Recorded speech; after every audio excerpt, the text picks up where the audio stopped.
Hey beautiful people, my name is Kristin. Thank you for stopping by my channel. I have so much to say about the books that I read in the month of February. I was very sick for a week. I was traveling, I was commuting, I did some audiobooks I wasn't even expecting to do. I have a lot to say, so let's get talking. As always, I will try to hold up the book or put a picture of the one I'm talking about so you can scroll along, join in when you want to listen and participate. I've kind of tried to group them in the natural kind of categories or whatnot, as opposed to the rank. So I did do a full review on Kristin Hannah's The Women, so I won't say much about that one. I will leave the link below, but overall this was a disappointment for me. Now, I did get to do a buddy read with the awesome Sandy at Miss Reads a Lot, and I can't emphasize enough how much I love Sandy and her channel. But I was also disappointed by the book that we read, which was Kate Atkinson's Life After Life. I had really looked forward. This is an author I'd never tried before. This is a story of a woman that we find out right at the beginning. She dies in a dramatic way, and then her whole life we go back to her being born, and over again she keeps dying. So she dies as an infant, she dies as a 1-year-old, she dies as a 2-year-old, but the interesting thing was, because that's an interesting concept, but the interesting thing about the interesting concept is they never really explained what was going on, why it was going on. She would kind of have deja vu, but I just personally kept waiting for something more. We'll just leave it at that. And I don't want to give spoilers if people are interested in reading it. This might be your kind of book, but it wasn't really necessarily what I was expecting in a very interesting premise of life after life, trying to come to some determination. I still don't exactly know what the point of this book or this author was. I would like to try another Kate Atkinson. If somebody else has a recommendation of one of her books that you've read, that particularly if you know my reading taste at all and want to recommend a particular one to start, that would be great, because I'd like to give her another shot. But this book unfortunately wasn't exactly for me. Now, I did pick up another classic that I didn't even know I was going to get to, and that was Metamorphosis. And this Publius, Ovidius, I'll put it down here. I'm really bad at names. I know everybody out there knows that. So I apologize for messing them up. But I like how this one gets shortened to just saying Ovid. That I can handle. But this is the kind of Roman mythology. It's 15 different books with 450-ish myths. So in other words, like, they would explain like the Apollo chasing Daphne and she turns into a tree, and because of his love, the leaves of the tree get made into the laurels for the winners and to celebrate. And lots of the metamorphoses would be into rocks, trees, and birds, I think, were the predominant ones, but there were some other kind of transformations, if you will. It kind of starts out almost like a biblical creation kind of narrative, talks a lot about the classic stories that we hear a lot about, Ichthus, flying too close to the sun. A lot of those stories and origins are in this book, so that was really great to like experience those and read those and hear those. And a lot of them were like familiar. There's particularly one that was on a children's record that yes, I'm old, a children's record I used to listen to back in the 70s that was talking about Atlanta and her race and kind of girls rule, boys drool kind of thing. That was, the origin was in here. So that was super fun. So a lot of these, I think any reader would have that kind of experience, right? So anyway, that was that. And it's my beautiful penguin cloth bound classic copy that goes into my collection. My other classic that I read for the month was A Raisin in the Sun. Who's Lorraine Hansberry. So this is actually a play, And I, randomly drew this to be read this month, but it's Black History Month, and this is the story of a Black family that is basically, moving into a neighborhood that's, traditionally not a Black neighborhood, and just kind of dealing in a creative play, like, setting, like, why is that? Or let's think about that a minute. Or what does that really say about society at large? And, how wrong it is, right? So anyway, really, really enjoyed getting to read that and experience that and kind of picturing that playing out on the stage. Now, I did read 2 other books intentionally for February Black History. I read The New Jim Crow by Michelle Alexander. She is a Black female lawyer who kind of started out like with a little bit of skepticism, like, is it really racial bias, or is it just, injustice, kind of broken system kind of situations? And and then she goes through really detailed, very clearly, easy for like the layman who doesn't have a lot of legal training and all that kind of stuff, to really wrap our brains and think about society and how our biases create injustice, and how money kind of talks and gets people out of situations that, as opposed to just correct justice. And so it is a hard book to read in the sense of you need to sit and think and struggle a little bit, and then where is it in society that we can maybe speak up or speak out and make a difference in those situations. When we see somebody that's being treated in a way that's not equitable for the situation, or you think to yourself, I'm not sure that if I was in that place I wouldn't be experiencing the same thing, or either the voice that we can speak into it, or we can do something better in the future with it. I also read The Person You Mean to Be, Dolly Chugh, and this book was recommended by the church, talking to its leaders about trying to understand our biases that happen subconsciously. And it was really fascinating because she was even bringing up studies of people who were, say,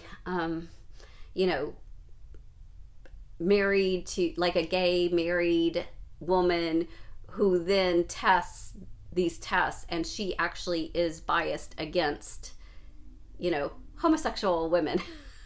So she'd be like, what? I am one, I identify as one. And so a person of a certain like, even if we're within that, so like for me being female, for instance, I might be biased against thinking that women are as smart as men in certain areas, or something of that nature, and then looking at the roots of that. Why do we have that in us at a deep personal level?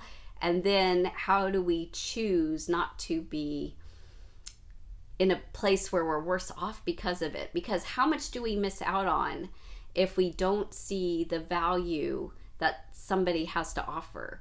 And one of these things that might be the most challenging, I think personally, is for when you're dealing with somebody, definitely with a different culture, but even with a different language. Okay, so like for me, I speak English as pretty much my only language. So like if I'm encountering somebody who English is not their first language, and so they're trying to communicate with me in, learned secondary language, and I'm having trouble communicating with them, I can easily think to myself at some time, like, what they're saying isn't educated or the most sophisticated, or those kind of situations. But really, if you think about it, no, they're smarter than me because they're doing it in a second language that isn't even their own. But I have to be aware of that, because my bias might be against that. And so anyway, that was this book was really slow reading for me, because I really had to take a lot of time to think through and ponder, and you're trying to almost overcome your natural inclinations and thinking and go to the root of why you think that way. And I think that's a helpful process to do. I do. So if you're ready to do that, this is a good resource in order to do that. That's what I have to say about that. Now, February is also Valentine's and romance. So I wanted to go ahead and read a couple funsy romance books. I picked up Flatshare Beth OLeary. This is the story of a couple of young people trying to save some money. So the boy lives there, during the daytime, and the girl is there in the nighttime, and they, they're not there at the same time. They don't cross paths. They just even share the same space. And so they start leaving each other notes and having a relationship. And of course, a lot of it's a little far-fetched, a little predictable, a little cliche. But who cares when you're wanting something that's just kind of funny, and you can imagine how things could get mixed up, and they're lovely characters that you want to fall, in love with and just kind of root for. Why not? Why not just enjoy that kind of book for that? And then, since I was in that mood, Addicted to You, this is Krista and Becca Richie, that they have a whole series, and the women are, this one, the woman is named Lily, but there's sisters like Rose and I can't remember some of the other ones, but all the characters have these kind of funsy linked kind of names and situations, and but there is a heavier topic that Lily is addicted to sex, and then her boy, I just blanked upon his name, Lowe. She calls him Lowe. Lowe is an alcoholic, and so they've been covering for each other. They're kind of from affluent, well-to-do society. You need to be proper, and so they cover for each other all the time. And so because of this, they have a fake kind of relationship or covering for one another. And then, of course, they understand each other and go through so much together, so they fall in love. And then I was hoping that they would, become the better versions of themselves because of it, which, being a romance book, I don't know that it's a total spoiler to say that kind of plays out, at least in part. So, I wouldn't mind picking up another one. For the fact that she was addicted to sex and he's alcoholic, I did not feel like it was overly graphic in craziness or sexuality, but it's certainly present. So there you have it. There's my little review of that. Again, if that's the kind of book you're wanting to pick up and get into, I do have a couple more books to talk about, y'all. One, Before the Coffee Gets Cold, Toshikazu Kawaguchi. So this book has been talked about quite a bit, but in case you've missed it or you've forgotten, it is a kind of magical cafe that portals you into a interesting mystery where there's a particular seat with a ghostly kind of figure, and at certain times you can use this as a portal to go through time but still be in the cafe, and you only have until the coffee gets cold time-wise to be there. So whatever it is, it needs to be very specific, very timed, and it's really a story then about different people in life trying to wrestle with their current situation and make peace with the past or make peace with their history, or to, reconcile their own identity in a lot of ways. So just a little cute philosophical book, just short, lovely little read. I really, really, really enjoyed that. But my favorite book of the month, I have to give up to Lisa Jewell. But none of this is true. This is the 5-star Lisa Jewell that I've been waiting for. Like, I have really enjoyed reading 3 or 4 prior Lisa Jewells, but I knew that she had all the potential for me, but none of them have been as good as this one.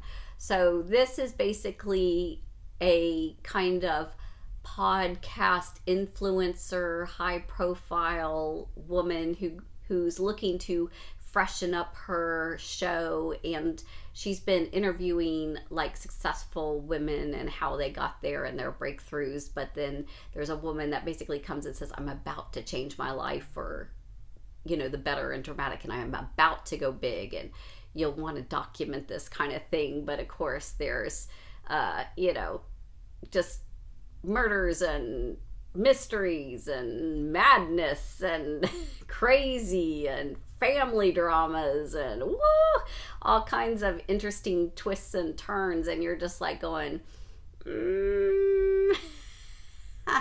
and so you're trying to just kind of go along for the ride. I don't even know that I was trying to solve it, really. I was just like, tell me more, what's the next episode? And it was really cool because there's these little interspurts of actual show dialogue that are going along with the narration. So anyway, this one, if you haven't ever tried Lisa Jewell, this would be a great place to go ahead and pick up and start. So those were the books I read in February. What did you most enjoy in your February? Have you read any of these? Do you want to read any of these now that I've talked about them? Leave me a comment below. I love meeting you in the comments. Happy reading, y'all. Take care.